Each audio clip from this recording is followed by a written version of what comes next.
श्रद्धालुओं, जय श्री कृष्णा, जय श्री राम, जय श्री राधे राधे, जय श्री महाकाल। इस वीडियो में आपको श्रवण कराएंगे अश्वत्थामा का सोते हुए पांचाल व पांडवों की सेना का वध करना, दुर्योधन का प्राण त्याग। वैशंपायन जी बोले, हे परीक्षित नंदन, संजय के मुख से दुर्योधन का भीम के द्वारा गदा से घायल होना सुनकर राजा धृतराष्ट्र शोक के मारे मूर्छित हो गए। विदुर तथा संजय ने शीतल उपचारों द्वारा उनकी मूर्छा दूर की और उन्हें समझाने लगे।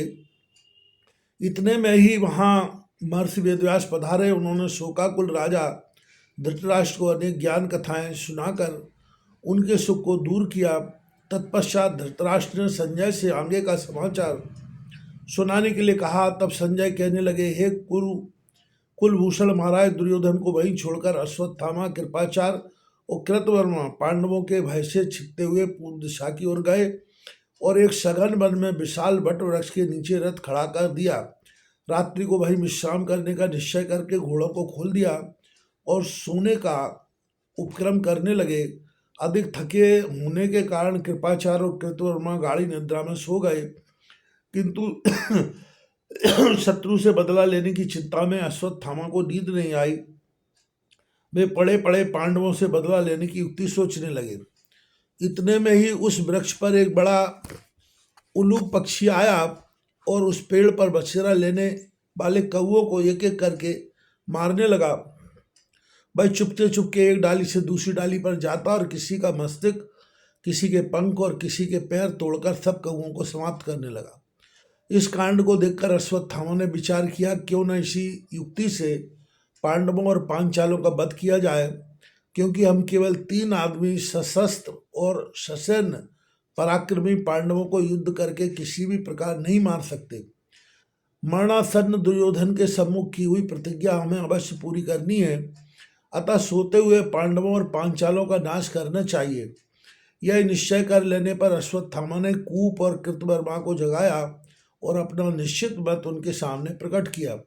अश्वत्थामा के इस विचार से कृपाचार्य सहमत न हुए। उन्होंने कहा, अश्वत्थामा, विप्र कुल में जन्म लेकर ऐसा जघन्य कृत्य न करो। अश्वत्थामा ने कहा, मामा, आपकी मोहित बुद्धि इस कार्य में के करने या न करने का निश्चय नहीं कर सकती, तो बताइए कि अब हम क्या करें।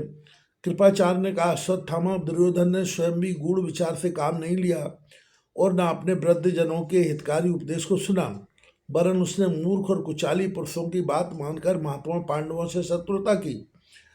यह उसी मूर्खता और दुष्टता का फल है कि राजेश्वर दुर्योधन असहायावस्था में पड़ा हुआ मृत्यु की बाट देख रहा है और उस अनर्थ में सहयोग देने के कारण अब हमारी बुद्धि स्थिर नहीं रही।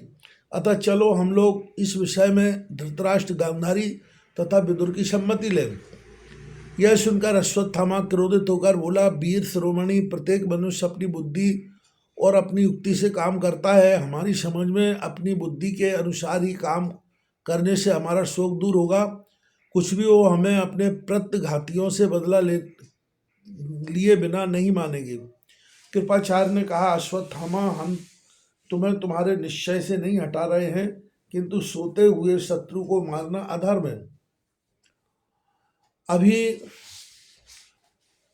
तो तुम विश्राम करो, प्रातःकाल हम तीनों ही पांडवों और पांचालों को युद्ध में अवश्य परास्त करेंगे। अश्वत्थामा ने कहा, मामा, प्रतिशोध की भीषण ज्वाला हमें दग्ध किए दे रही है।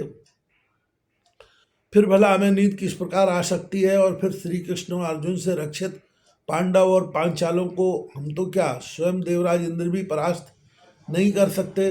अतः हमारी युक्ति सिवाय पांडवों का नाश करने से और कोई युक्ति सफल नहीं हो सकती। अधर्मी के साथ बर्ताव करना है, वह स्वयं भी अधर्मी है। पांडवों ने एक बार नहीं अनेकों बार अधर्म से काम लिया है। भीष्म, द्रोण, कर्ण और दुर्योधन की मृत्यु इस बात के ज्वलंत उदाहरण है।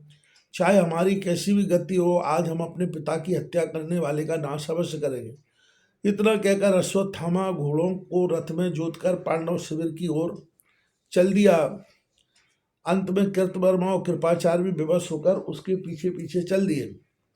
शिविर के पास पहुंचकर अश्वत्थामा ने अपने रथ की गति को धीमी कर दिया और शिविर के द्वार पर रथ को खड़ा करके उन दोनों ने कहा, वीरों, हम शिविर के अंदर प्रवेश करके शत्रुओं का संहार करते हैं और आप लोग इस द्वार पर खड़े रहिए। आप लोग इस द्वार से किसी को जीता हुआ न जाने दीजिएगा। इतना कहकर अश्वत्थामा शिविर के अंदर प्रवेश कर गया। पहरेदारों की दृष्टि बचाते हुए प्रथम धृष्टद्युम्न के शयन गृह में पहुंचा। उस समय धृष्टद्युम्न अपनी नवनीत जैसी सुकोमल सैया पर प्रगाढ़ निद्रा का आनंद ले रहे थे। अश्वत्थामा ने पद प्रहार से धृष्टद्युम्न को जगाया और बाल पकड़कर पृथ्वी पर डाल दिया। एकाएक आक्रमण होने से और नींद में होने के कारण धृष्टद्युम्न घबरा गए। वे शत्रु से किसी भी प्रकार अपना बचाव न कर सके। बक्ष और कंठ पर पदाघात करके अश्वत्थामा धृष्टद्युम्न का पशु की तरह वध करने लगा। उस समय पांचाल कुमार ने अश्वत्थामा से कहा, अश्वत्थामा, हमें पशु की तरह वध न करो, शस्त्र से हमारा प्राणांत करो, जिससे कि हम वीर गति को प्राप्त हो सकें। अश्वत्थामा ने कहा, पापी गुरु का वध करने वाले को वीर गति की प्राप्ति नहीं हो सकती, भाई तो पशु की मौत मरते हैं। यह कहकर उसने लात मार मारकर धृष्टद्युम्न का प्राणांत कर दिया। धृष्टद्युम्न के चिल्लाने से समस्त पांचाल और उनकी स्त्रियां सोते से जाग पड़ी और अश्वत्थामा को भूत व्याधि समझकर डर के मारे चुप हो गई। तदनंतर अन्य योद्धाओं को मारने के विचार से अश्वत्थामा वहां से बाहर निकला। वो हाथ में तलवार लेकर अन्य पांचालों पर टूट पड़ा। पांचाल वीरों ने अश्वत्थामा को चारों ओर से घेर लिया, किंतु उन्होंने शिवजी द्वारा प्रदान की गई तलवार से सबको समाप्त कर दिया। रक्त से लथपथ और नंगी तलवार हाथ में लिए अश्वत्थामा को राक्षस समझकर बाकी बचे हुए पांचाल इधर उधर भागने लगे, किंतु कृपाचार्य अश्वत्थामा ने उनको मार दिया। पांचालों का विध्वंस करके अश्वत्थामा पांडवों के शिविर में गया। वहां द्रौपदी के 5 पुत्रों का मस्तक काटकर पृथ्वी पर गिरा दिए। अश्वत्थामा के मुख से इस आनंददायक समाचार को सुनकर दुर्योधन की संज्ञा लौट आई। उसने आंखें खोल दी और धीरे धीरे कहा, मित्रों, आज आप लोगों ने भीष्मादि के अधूरे छोड़े हुए अनुष्ठान को पूर्ण कर दिया। महानीच पांडवों की सेना और पांचालों का विनाश संवाद सुनकर हम सुख से प्राण त्याग करेंगे। अच्छा मित्रों, अंतिम विदा, यदि हो सका तो स्वर्ग में भेंट करूंगा। इतना कहकर उस नर केसरी ने तीनों को गले से लगाया और प्राण त्याग दिए।